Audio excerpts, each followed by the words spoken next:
Um general francês chamado Maurice Gamelin impediu o uso de rádio nas forças armadas francesas. O que isso significa é que eles tiveram que confiar em corredores quando a Alemanha invadiu. Como os alemães dirigiam tanques, eles conseguiam ficar à frente dos corredores em motocicletas. As motos eram mais rápidas do que os tanques, mas eles tinham que dirigir em uma direção com notícias de avanços alemães e então voltar com ordens quando os alemães já estavam em outros lugares completamente diferentes, e o resultado virou um caos total.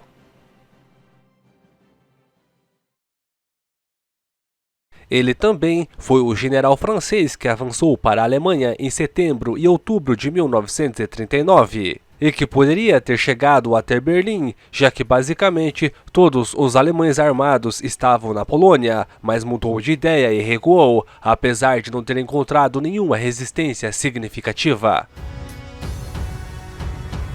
E também uma das razões pela qual a França caiu como um castelo de cartas em 1940 foi a Grande Guerra.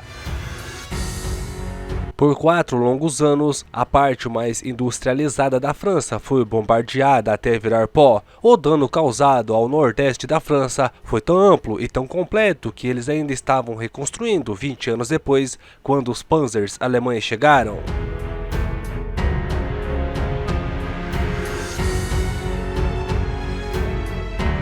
4% da população total da França morreu na guerra, e uma parcela esmagadora disso eram os homens mais aptos e em idade produtiva, que teriam se tornado a espinha dorsal da economia francesa se não tivessem morrido nas trincheiras.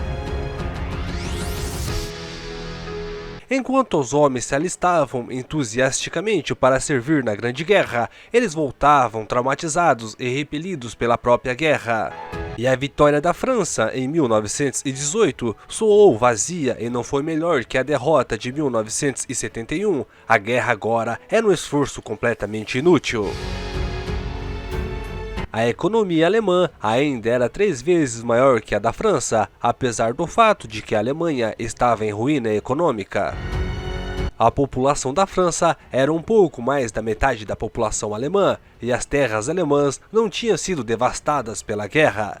E então a França concluiu que não estava em posição de vencer uma guerra sozinha contra a Alemanha. Eles precisavam de ajuda britânica e americana, que não eram garantidas e pareciam muito improváveis no caso de uma guerra preventiva. E então a França tinha apenas uma opção: assumir uma postura extremamente defensiva no caso de guerra com a Alemanha e esperar que a Grã-Bretanha e a América se mobilizassem.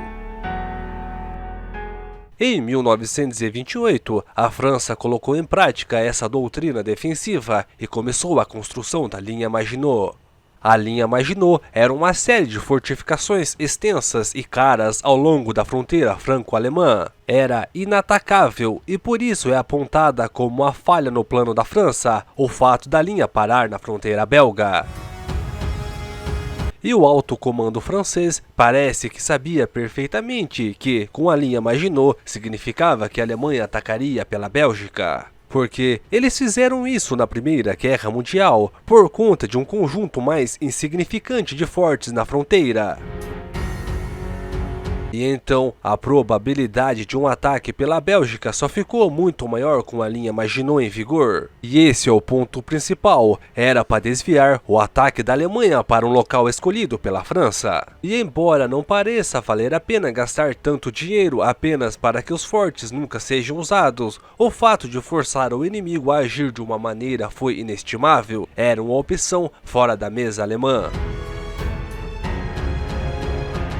Os planos franceses giraram em torno de direcionar a iniciativa alemã em vez de tomar sua própria iniciativa e invadir a Alemanha. A razão para tudo isso era a doutrina francesa e a situação estratégica, porque a França não tinha homens para lançar nas linhas alemãs. O exército alemão podia ser menor do que o da França, mas tinha muito espaço para crescer, e a França, por outro lado, estava quase no limite do número de tropas que poderia colocar em campo. A única maneira de evitar a guerra de trincheira era usar armas combinadas, uma doutrina desenvolvida e aperfeiçoada durante o período entre guerras. Essa doutrina exigia barragens de artilharia, com blindados empurrando implacavelmente as linhas inimigas, enquanto a força aérea dizimava a logística inimiga. E o objetivo era trazer o máximo de poder de fogo para a frente. Mas isso levou tempo, e o rearmamento tinha sido extremamente impopular tanto na Grã-Bretanha quanto na França, e o governo não podia pagar por isso de qualquer maneira por razões econômicas. E assim, a França baseou seus planos na suposição que seria uma guerra longa.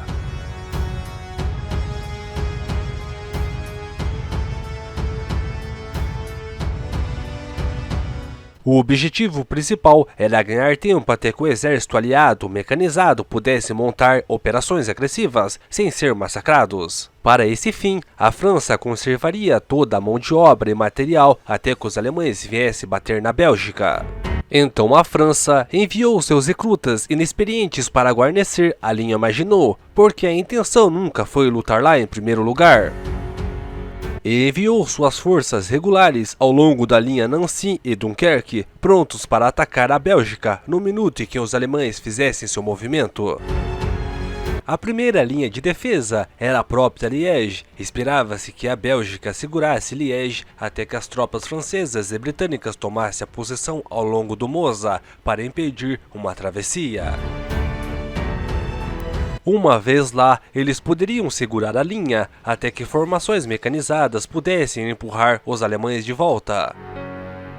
Como os franceses presumiram que os alemães não seriam estúpidos o suficiente para passar pelas Ardenas de qualquer maneira, eles retiraram a maioria das divisões de lá para manter a linha na Bélgica. Todas as reservas foram agora puxadas para a Bélgica e a Alemanha deveria ser detida antes de entrar na França a todo custo. Colunas blindadas se moveram para Sedan através das Ardenas e prosseguiram para correr direto para a costa em direção a Boulogne. Isso cortou quase todo o exército francês e a força expedicionária britânica na Bélgica. E já sem vontade de lutar, o alto comando francês caiu no que só poderia ser descrito como desespero total. E foi nessa época que Maurice Gamelin, que liderava as forças francesas, foi demitido. E Maxime Weygand assumiu. O problema era que Gamelin estava reunindo forças para apoiar o contra-ataque britânico em Arras para se conectar de volta com a França. Com 61 divisões presas na Bélgica e recuando caoticamente para alguns bolsões ao longo dos portos do canal, Weygand agora era forçado a manter a nova frente com uma força muito reduzida. Nesse estágio, a infantaria alemã os alcançou e o cerco já estava completo. No entanto, cerca de 100 mil homens conseguiram escapar do bolsão e reforçar a nova linha chamada de linha Weygand. Os franceses ainda não tinham desistido, eles ainda lutavam a atrasar o inevitável. E estar mais perto de suas linhas de suprimento ajudou, e algumas novas divisões blindadas foram criadas, e parecia que a França ia resistir até o final. Mas agora a Luftwaffe estava liberada, e com superioridade aérea, os alemães retomaram seu avanço geral em junho. Enquanto isso, no bolsão que agora estava reduzido a Dunkerque, a força expedicionária britânica começou a evacuar em massa. Os britânicos decidiram que a França agora era uma causa perdida e começaram a cortar suas perdas. Pior ainda, as forças da linha Maginot estavam agora cercadas pelo grupo de exército A do norte e pelo grupo de exército C do leste. Nessa época, Paris foi declarada uma cidade aberta e o governo francês fugiu para Bordeaux. Isso minou ainda mais o moral e foi quando a França efetivamente jogou a toalha. Eles não queriam perder mais homens, eles já tinham perdido o suficiente e não estavam dispostos a sacrificar mais nada pela Polônia. Eles assinaram o armistício em 22 de junho de 1940 e a Batalha da França acabou.